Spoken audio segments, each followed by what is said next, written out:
donc, il faut que nous soyons capables. Et la Chine peut être une chance, elle peut être aussi une malchance. C'est à nous de nous positionner. C'est à nous de transformer cette route de la soie, qui est une route économique, à une route véritablement de rencontre humaine, parce que nous avons à donner à l'humanité. Nous avons donné, nous donnons à l'humanité. Non seulement nous sommes capables de donner, et de prendre aussi, et cette dynamique et cette vision du continent, je pense que c'est très important. Y a-t-il quelqu'un d'autre? Merci beaucoup pour cette question artistique qui est très importante. Hein. La première question, c'était par rapport à... Est-ce que le choix du film, pour vous, est guidé par cette forte présence de la Chine? Oui, oui, tout à fait. C'est très important. Oui, absolument. Absolument. L'artiste doit vivre le quotidien avec les gens, doit prendre la température du pays, voilà, au-delà du continent, et être un élément d'alerte, en quelque sorte, sur ce qui se passe. C'est ça le rôle de l'artiste aussi. Être un citoyen témoin, voilà, pour jouer son rôle. Tout comme les journalistes sont aussi des témoins, voilà, de leur époque pour défendre et parler des choses. Et ça, c'est très important. Et pour moi, il est important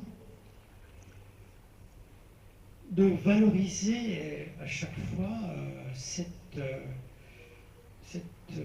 richesse du continent, l'Afrique, qui est souvent vue comme une pauvreté.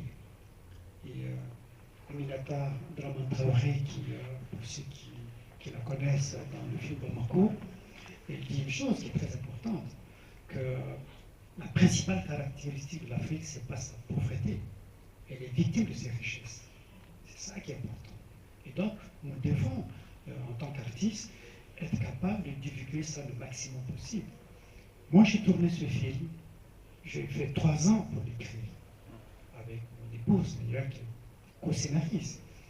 C'était important, et là, ça m'a apporté beaucoup de choses. 3 ans, je suis allé en Chine plusieurs fois, j'ai fait des repérages. Mais la Chine n'a pas voulu de ce film. La Chine n'a pas voulu de ce film. C'est très grave. C'est très grave. Pourquoi elle n'a pas voulu? Parce qu'elle a estimé, sans le dire et le mentionner, que le personnage principal, chinois, ne représente pas les valeurs chinoises. Parce qu'il est avec une Africaine. C'est extrêmement grave. Lorsqu'un pays aussi fort va dans ce sens. Mais on ne peut pas attacher les bras d'un artiste. Il faut trouver des solutions. Et moi, je suis parti parce que je suis allé à Taïwan, parce que c'est la Chine, et c'est la même langue, etc. Donc, mais la dimension de Taïwan, de Kaohsiung où j'ai tourné, c'est pas comme Guangzhou. Guangzhou, c'est une ville incroyable avec 200 000 Africains qui passent tous les jours, etc. Donc c'est beaucoup. Et donc, lorsqu'on fait face à une réalité, c'est ça la magie et la force du cinéma, il faut s'adapter. Et donc, pour m'adapter, au lieu de mon repérage, j'ai décidé de faire le film toute la nuit. C'est ça la raison. Le scénario ne disait pas ça. Donc, le scénario, ça se passait le jour, et la nuit m'a permis de créer une intimité. Voilà.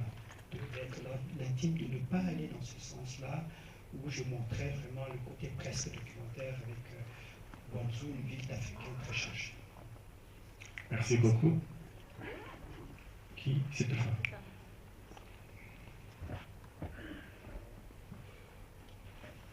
Merci, c'est Sissako, c'est Sitako Badji du journal Sokédian.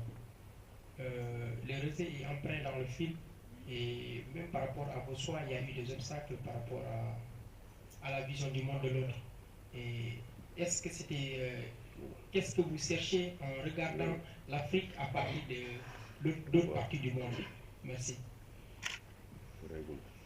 Bon, et c'est très difficile d'être dans une position où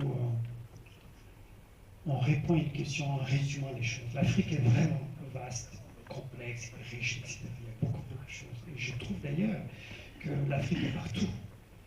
Et qu'il faut, c'est ça, l'Afrique a déjà sa diaspora dans les continents, l'Afrique est partout, par aussi la culture, par une diversité culturelle, par une identité culturelle, par beaucoup de choses, de création voilà, qui se font dans beaucoup de domaines de l'art où l'Afrique est présente. Elle a toujours été présente. Voilà. Et donc, je ne cherche pas à le dissocier, voilà, de l'autre, ou à le regarder en partant d'ailleurs. Non. Je ne fais pas ça. J'ai fait le choix depuis 12 ans aussi de rentrer dans mon pays, parce que j'étais en Europe, et c'était important pour moi de rentrer et de vivre, voilà, de vivre le continent, de vivre mon pays, et de m'exprimer à partir du pays. Voilà. Et de ne pas être l'exilé qui est dans une position plus ou moins confortable et qui parle du continent. Mais tous ceux qui parlent du continent en n'étant pas dans le continent ont la même légitimité de le faire. Je pense que nous sommes forts si nous considérons que notre continent ne nous appartient pas. Voilà. Et que l'autre continent nous appartient aussi. C'est ça. Ça, c'est extrêmement important. Avoir la force de reconnaître qu'on peut partager ce continent avec d'autres gens de bonne volonté, mais que l'autre continent aussi fait partie de nous. Et que tous les murs qu'on va dresser, qu'on dresse, et quelque part, je ne pense pas qu'il faut les surmonter pour sauter de l'autre côté. Je ne pense pas que c'est ça. Ces murs montrent parfois, le plus souvent, nos propres échecs, voilà, de nos pays, de nos politiques de développement, qui est terrible. Et bien sûr, si on ne fait pas attention, on va constamment rester dans le fait que voilà, l'Europe rejette, l'Europe ceci. On a un continent magnifique, on a des gens extraordinaires, il y a un potentiel réel. Et il faut que le politique s'attache à ça, voilà, pour magnifier ce potentiel qui existe et que nous soyons un continent fier de ses enfants et un continent qui partage. Le monde, il est réussi à un partage qui se fait. Voilà. On a longtemps souffert du fait que certains prenaient et ne donnaient pas. Voilà. Aujourd'hui, il faut changer les précédents, être en partenariat vraiment avec l'autre, parce que l'autre t'enrichit, l'autre t'apporte quelque chose, et je pense que ça, c'est important. Merci, c'est Rabachi. Il y a quelqu'un d'autre? Enfin, okay. Bonjour, moi je m'appelle Elam Saleh, je suis journaliste à Dakar Média. Une séquence a particulièrement retenu mon attention, c'est là où vous parliez de route de la soie.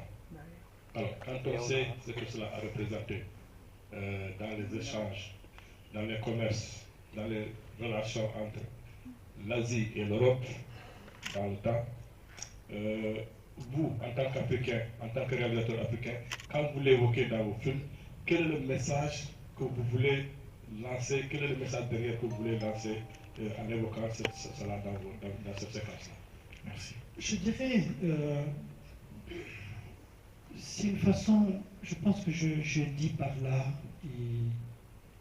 mais ce que je vais dire, c'est plus faible que ce que vous ressentez, parce qu'un film, c'est ça aussi.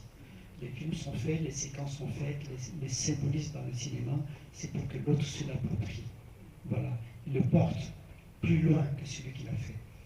Mais ceci dit, bien évidemment, j'ai une pensée, j'ai une vision en imaginant ça.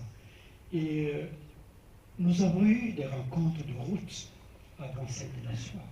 Et ces rencontres ont parfois été dramatiques. Nous le savons. Et donc, nous le savons dans l'histoire. Mais on ne doit pas rester sur ça, sur ce passé terrible. On doit en être conscient. Et donc, quand il y a des nouvelles routes qui se font, il faut qu'on soit en alerte. Voilà. C'est ça que je veux dire par là. Que, quel que soit le pays partenaire, il n'existe pas un pays qui vient développer un autre pays. Ça n'existe pas. Voilà. Chacun doit se défendre et se développer avec ses intérêts. L'autre, oui, mais l'autre dans un partage, vraiment, respect mutuel et aussi partage. Et ça, c'est important.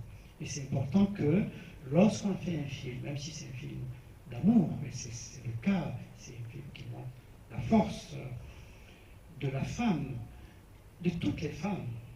Voilà. Et pour moi, c'est important. Pour moi, c'est important de ne pas particulariser l'Afrique aussi, de ne pas particulariser la femme africaine, ni le continent africain, mais de l'inscrire dans ce concept mondial, en fait. Voilà. Et qu'il est important d'être attentif à la route de la soie. Et la Chine, bienvenue, mais nous en premier, je dirais. Merci beaucoup, Saleh. Fatou Kiné Sène. Bonjour, Fatou Kiné Sène, journaliste à l'agence de presse sénégalaise. Félicitations d'abord pour ce beau film.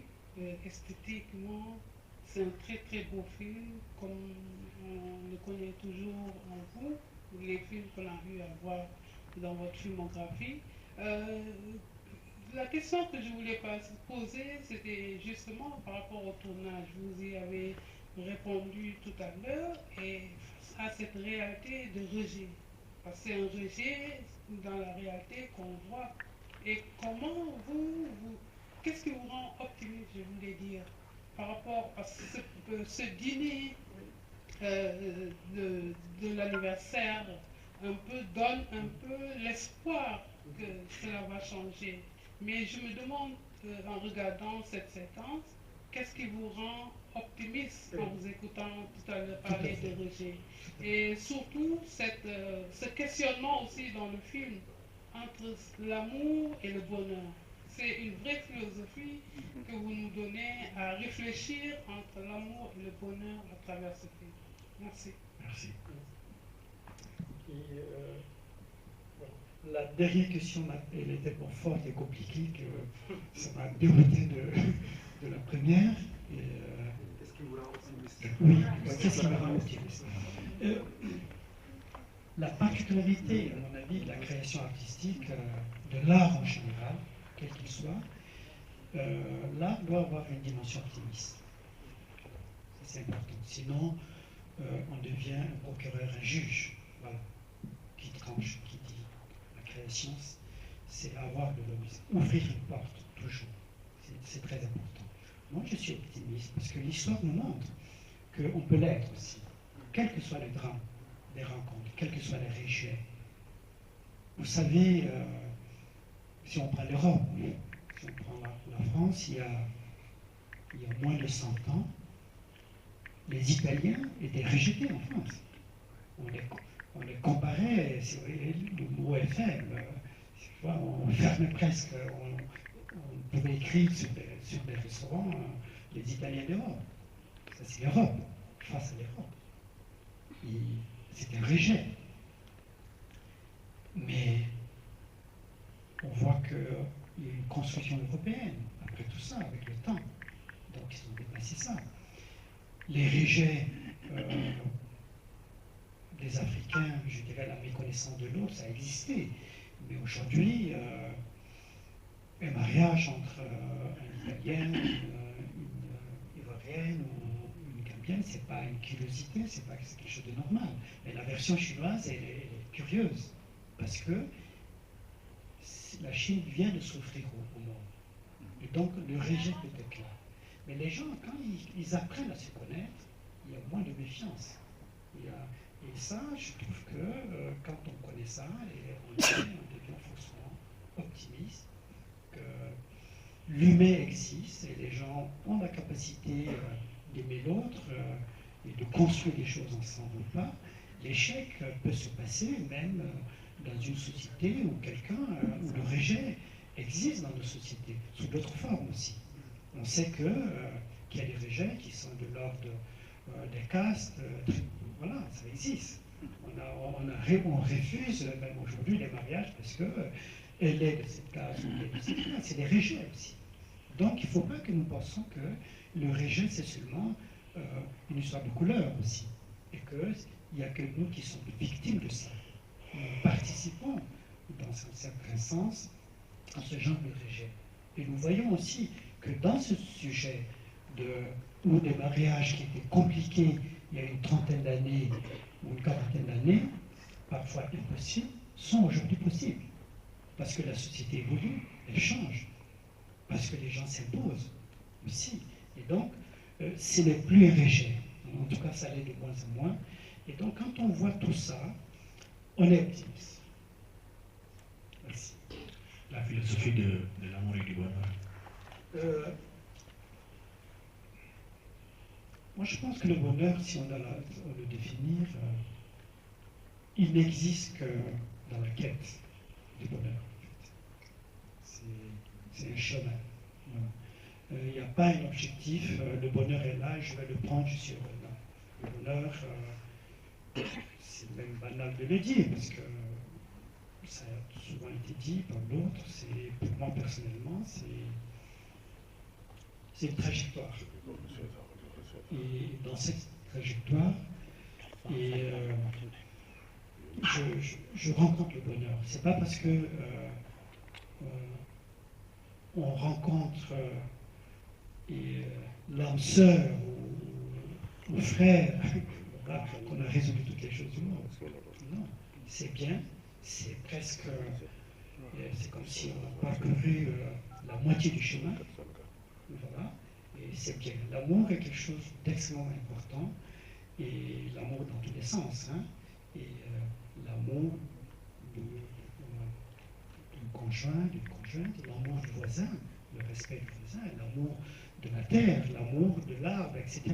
Donc, quand on donne sans, voilà, c'est extrêmement important, et ça permet d'avancer, et cela est... J'arrive peut-être vers des choses comme ça, grâce à l'expérience aussi, et peut-être à l'âge. Aujourd'hui, c'est ce que je fais le plus, qui prend le plus de mon temps aussi. Et ça répond un peu à votre question, voilà, le temps qu'on prend avant de faire des films. Donc, je vis en Mauritanie, du côté de Rosso, Mauritanie. Je dis moi, mais je le fais avec mon épouse. Et nous protégeons une forêt. Et si je retourne, je prends ma voiture, je vais dans cette forêt, je fais une action, et ça me rend optimiste. Ça me rend, alors que ça n'a pas un rapport direct avec l'amour, mais ça me rend optimiste. Moi, je pense qu'il faut l'être, parce que chacun, quand on plante quelque chose, quel que soit, et on se donne le temps de regarder la chose et vous l'y pousser. Et tous les jours, quand on ouvre les yeux, on est heureux et on est optimiste. Merci beaucoup, M. Sissako. Nous en sommes à la fin de cette conférence de presse. Je rappelle qu'il y aura une autre production ce soir à 20h ici au cinéma Pathé. Il y a aussi une sortie officielle le 11 octobre. Dans 19 pays africains et dans 56 salles de cinéma. En tout cas, M. Sissako, merci d'être là. Merci aussi pour l'attention que vous portez à la presse sénégalaise et aussi. Alors, ce que je n'ai pas dit, je vais dire qui est extrêmement important pour ceux qui ont le micro. Je fais ce film avec une équipe sénégalaise. Et ce n'est pas ma première expérience, c'est la deuxième. La première, c'était avec Tibucto, où il a été porté, parce que Dembadji m'a porté ce film au premier assistant. Donc ça, ça a été quelque chose de très important. Et Suleiman a été le directeur de production à Abidjan et au Cap-Vert, avec des machinaux. Le fils de qui est un grand machinot aujourd'hui. Absolument. Et donc voilà. Et c'est ça. Donc, vous voyez le générique, vous regardez, et c'est ça. Et donc je ne les ai pas cités. Je n'ai pas cité Fatoumata Diawara, qui donne une interprétation de Feeling Good de Nina Simone. Et c'est très important. C'est une femme extraordinaire qui se bat, elle est engagée. Et donc ça aussi, ce sont des gens qui ont porté ce film avec moi. Et je les remercie et je profite de cette Merci beaucoup. Merci. À bientôt. Merci.